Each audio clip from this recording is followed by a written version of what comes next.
Bonjour à tous, je suis Antoine Lefebvre, le cofondateur de la startup MailClark, startup basée ici à Lyon.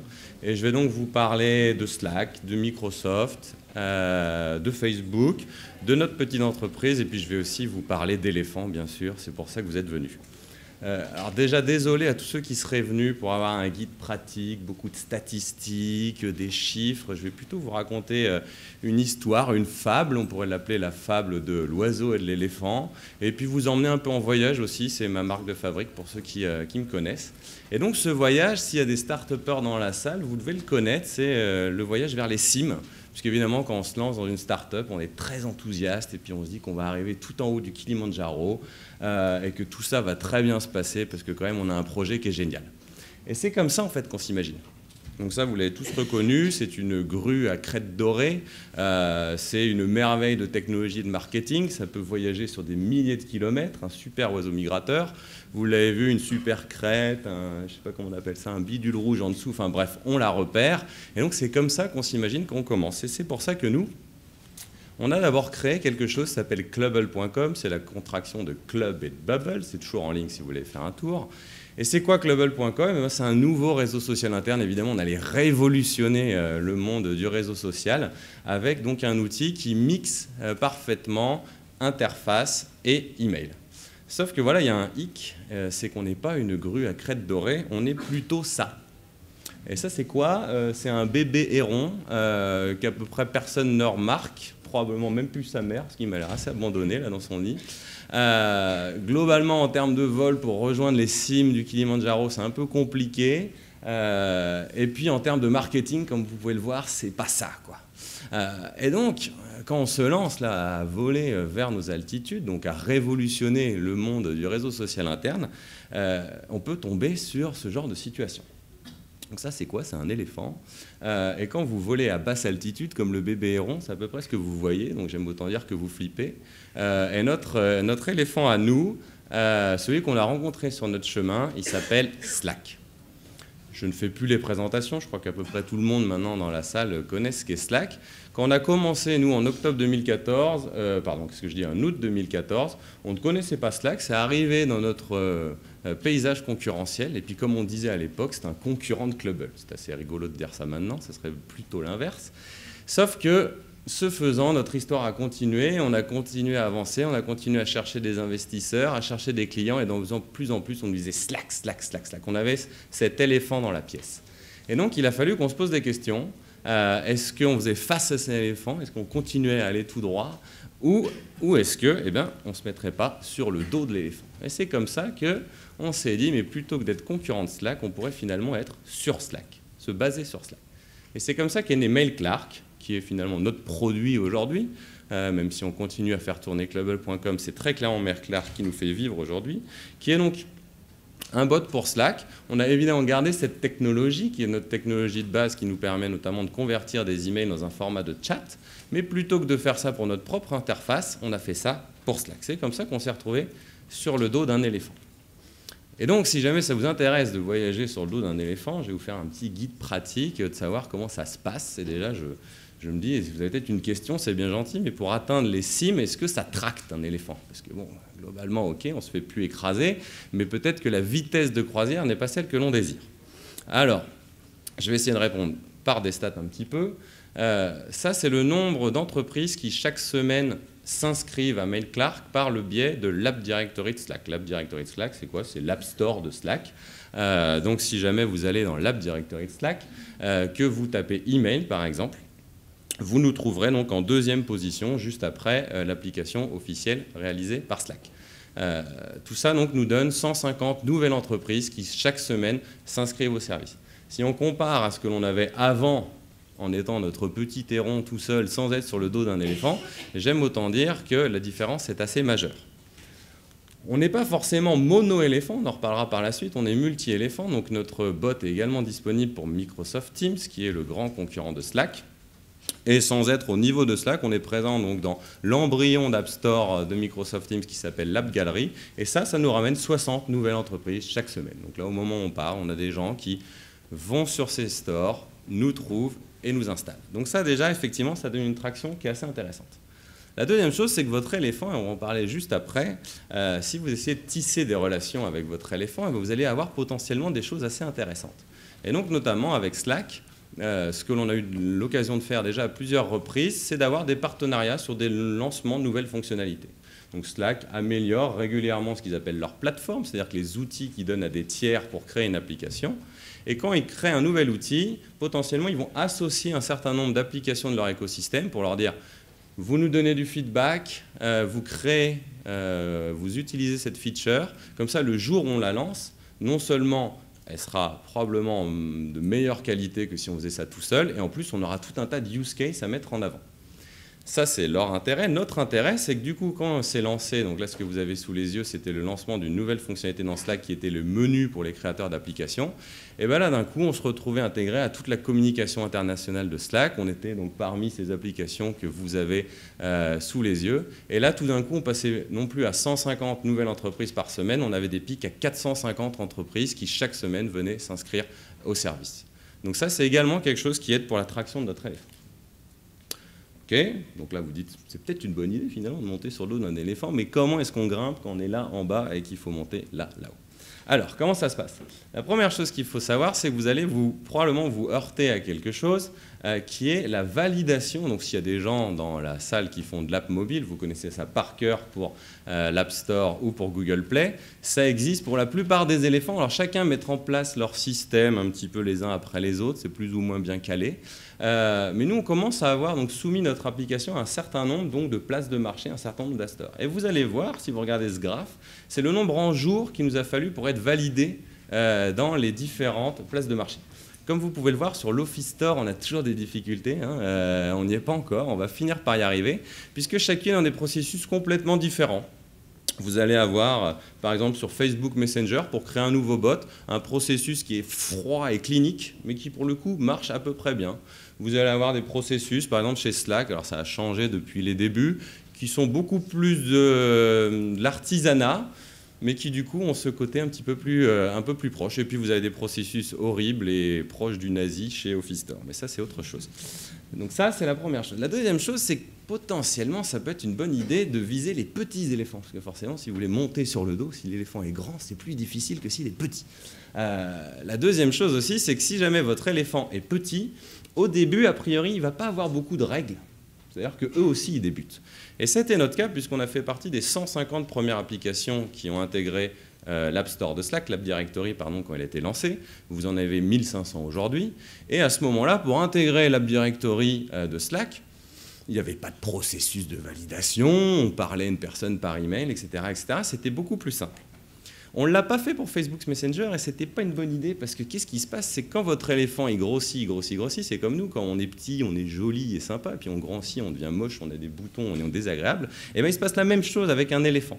Et donc, les places de marché, ces éléphants, elles vont venir rajouter des règles. Donc ça, ce que vous avez sous les yeux, c'est Facebook qui se sont rendus compte que sur Messenger, quand ils ont ouvert les bots pour Messenger, c'était open bar. Donc vous pouviez créer un bot, et puis vous pouvez spammer tous les gens qui, du coup, avaient ajouté votre bot. C'était le bonheur en termes de créateurs, parce que du coup, vous pouviez prototyper, prototyper, prototyper. Sauf qu'à partir, vous avez la date du 13 février 2017, où on a lancé notre bot pour Messenger probablement en mars 2017, donc on a été particulièrement mauvais sur ce coup-là. Et bien à partir de ce moment-là, qu'est-ce qu'ils ont dit? Ils ont imposé des nouvelles règles, disant que, à moins que vous tombiez sur un périmètre bien précis, vous n'aviez plus le droit de parler aux gens, passer une fenêtre de 24 heures. Et ça, j'aime autant vous dire que ça change la donne. On peut l'illustrer d'une autre manière.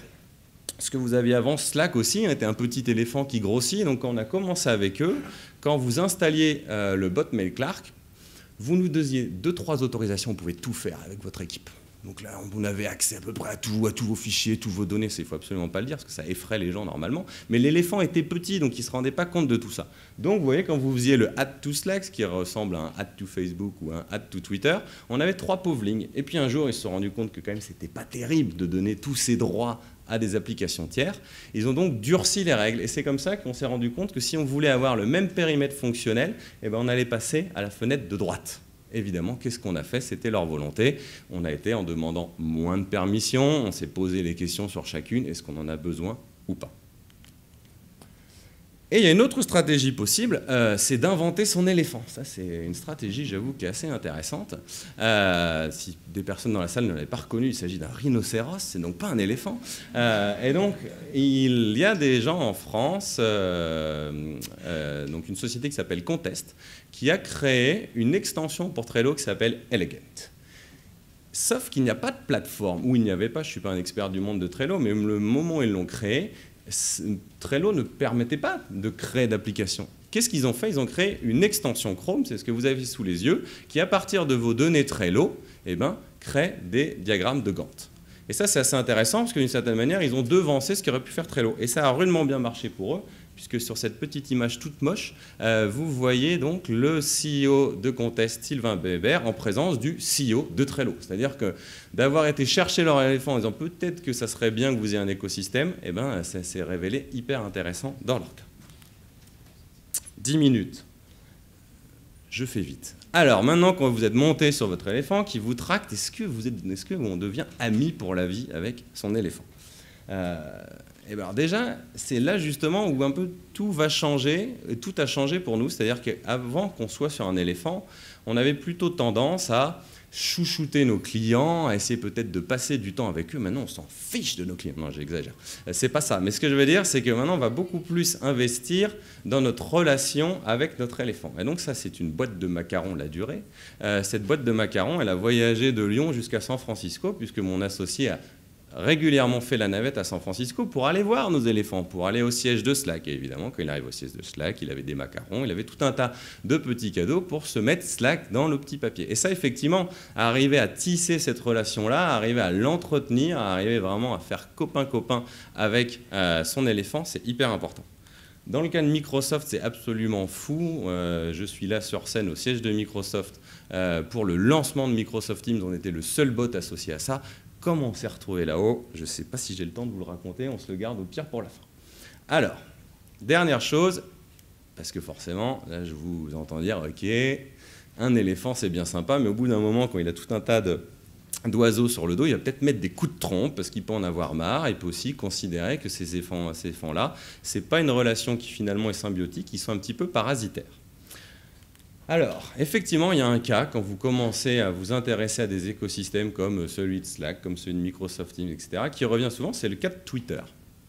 Puisque Twitter, comme vous le savez, a une API très ouverte, que sur Twitter, on peut construire finalement tout un tas de business et d'applications, et notamment, ils avaient ouvert une API qui s'appelait l'API Firerose. Et cette API Firerose permettait d'avoir accès à tout un tas de données extrêmement intéressantes. Et c'est comme ça que tout un tas de business se sont basés sur cette API pour créer finalement d'autres activités. Sauf qu'un jour, qu'est-ce qu'a fait Twitter? Twitter a choisi l'une d'entre elles, qui s'appelait Gnip, l'a achetée. C'est devenu, je ne me souviens plus le nom exact, mais en gros, leur produit dédié à ça, et ils ont fermé l'API Firerose. Ce qui veut dire que du jour au lendemain, tout un tas, non, c'est pas encore la fin, je vous rassure, tout un tas de personnes se sont retrouvées avec leur éléphant qui finalement partait. Et donc ça, effectivement, c'est toujours un risque. Alors comment est-ce qu'on évite ce risque? La première chose, et ça c'est la citation que vous avez sous les yeux, donc est de la vice-présidente de Slack, elle dit: n'essayez pas forcément de vous dire il y a quelque chose qui ne marche pas, par exemple, dans mon éléphant, dans mon application, je vais essayer de l'améliorer. Sous-entendu, n'essayez pas forcément d'être trop collé à votre éléphant. Quand on est trop collant comme ça, ça marche aussi dans la vraie vie. Au bout d'un moment, l'éléphant il peut avoir besoin d'air. Donc essayez de résoudre un problème qui soit plus vaste. Et ça, typiquement, pour nous, ça reste toujours quelque chose qui est toujours très présent, c'est-à-dire qu'on est probablement encore trop collé à nos éléphants, donc on réfléchit de plus en plus à se dire, mais Mail Clark, si on enlève Slack, par exemple, si on enlève Microsoft Teams, qu'est-ce que ça pourrait être? Et ça, c'est extrêmement important, finalement, de se dire que si vous vous souvenez du clubble.com qu'on a vu au début, on ne l'a pas arrêté et ce n'est pas pour rien. Parce que là, on se dit que, OK, maintenant, on n'est peut-être plus un petit terron, on a peut-être un peu grossi notre techno, notre marketing, et donc peut-être que finalement, à un moment donné, on pourra repartir de notre propre aile, on gardera peut-être une bonne relation avec notre éléphant, mais en tout cas, c'est très important d'avoir ça en tête. Et ça veut dire quoi? C'est-à-dire qu'il faut réfléchir, est-ce que votre produit, et nous, ça c'est une question qui nous a été posée X fois par des investisseurs, est-ce qu'on est une simple feature? Est-ce qu'on rajoute quelque chose à Slack, ou est-ce que finalement, on est un produit à part entière? Et ça, ce n'est pas une question à laquelle il est facile de répondre. En tout cas, elle est vraiment cruciale si vous décidez de voyager à dos d'éléphant. La dernière chose que je voulais vous dire, c'est que c'est très important aussi de réfléchir dans le cas d'une startup, toutes les startups le font, à leur stratégie de sortie. À partir du moment où vous avez des investisseurs, il y a un moment donné, ils vont aussi vouloir, et peut-être vous aussi, faire autre chose, repartir en voyage par exemple. Et donc à ce moment-là, il va bien falloir réfléchir, mais à qui est-ce que je pourrais vendre ma société? Et donc là, nous, ça revient tout le temps. Les gens nous disent « Ah ouais, ce que vous faites, c'est génial, du coup Slack va vous racheter ». Et non, Slack ne va pas nous racheter. Et finalement, l'exemple de Twitter est un bon exemple. Si jamais ils veulent justement jouer le jeu de l'écosystème, il y a très peu de chances qu'ils décident de racheter un des membres de leur écosystème, parce que qu'est-ce qui pourrait se passer à ce moment-là? Ils envoient un signal que finalement, dans notre cas, par exemple, le bon pour faire de l'email sur Slack, c'est Mail Clark, et tous les autres peuvent aller se rhabiller. Donc ça, probablement, c'est quelque chose qu'ils ne feront pas. Ils auront par contre peut-être, c'est pour ça que Slack a une initiative qui est le Slack Fund, où ils investissent dans un certain nombre d'applications de leur écosystème sans pour autant venir acheter l'une d'entre elles. En tout cas, ça c'est quelque chose aussi nous qu'on garde à l'esprit en se disant ça nous aide à nous définir en tant que produit. Est-ce que aussi si on avait été racheté, ça serait par qui et dans quel marché est-ce que ça nous amène? Voilà, je vous remercie. Je crois, j'ai 5 minutes, c'est parfait. Du coup, je peux prendre des questions. Si l'une des questions est comment est-ce qu'on s'est retrouvé là, j'y répondrai avec plaisir. Mais si vous avez une autre question, je peux également la prendre. Oui. Qu'est-ce qui se passe quand il y a un gros changement dans les conditions d'utilisation de la donnée ou un changement éthique ou quelque chose qui fait que votre éléphant il prend une direction complètement différente? Vous avez déjà posé la question? C'est justement, je pense, une bonne manière de se rendre compte est-ce que l'éléphant est bon ou pas, c'est-à-dire de quelle manière il a de te prévenir de ces changements. Et de quelle manière, finalement, il a de t'associer à ça. Ça va du changement qui est vraiment purement technique en disant sur l'API, on a tel point qui va changer, il va falloir vous adapter, jusqu'à effectivement, c'est quoi la stratégie, c'est où est-ce qu'on veut vous emmener. Si nous, on continue à être très présent sur Slack et à continuer finalement à avoir une stratégie qui est très, très collée à eux, c'est aussi parce qu'on a tout un tas de signes qui nous montrent qu'ils nous traitent bien. C'est aussi important, je trouve, de comprendre la stratégie de l'éléphant. Et dans le cas de Slack, par exemple, ils sont clairement maintenant, alors que c'est une énorme entreprise, finalement, ils se retrouvent avec des mastodontes à côté d'eux. Ils se retrouvent, leur concurrence s'appelle Microsoft, Google et Facebook. Et ils se rendent compte qu'en fait, nous et donc mes 1000 confrères qui faisons des applications pour eux, on est la chose qui est la plus difficile à recréer. Et donc, quand Microsoft Teams s'est lancé, par exemple, une des premières choses qu'ils ont voulu faire, c'est essayer de nous courtiser, parce qu'ils savaient bien que même si Microsoft pouvait mettre des équipes et des équipes à faire un produit qui serait peut-être 10 000 fois mieux que Slack, du jour au lendemain, ils ne pouvaient pas créer un écosystème de plus de 1000 sociétés. Oui? Je vous en prie.